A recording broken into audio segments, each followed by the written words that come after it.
Thinking about the international response, I think there are four issues to deal with. One was preventing financial panic, and that's basically been done pretty well. The other three issues are more important, which is how do we coordinate on intellectual property sharing, investment, and distribution of these healthcare innovations and of need for future pandemics. The second is preventing own goals in the trade area, starting with issues like health and medicine and food.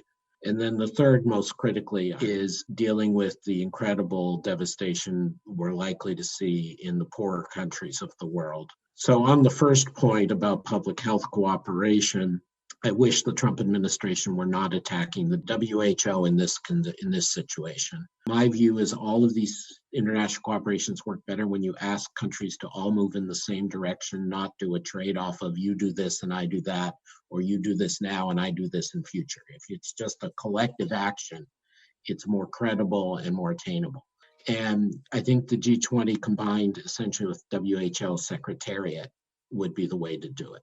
It's not about deglobalization because globalization continues. So we're seeing it expand in Africa. We're seeing it expand in South Asia at the same time that it retreats in some sense elsewhere. It's more about the quality and the unevenness of it.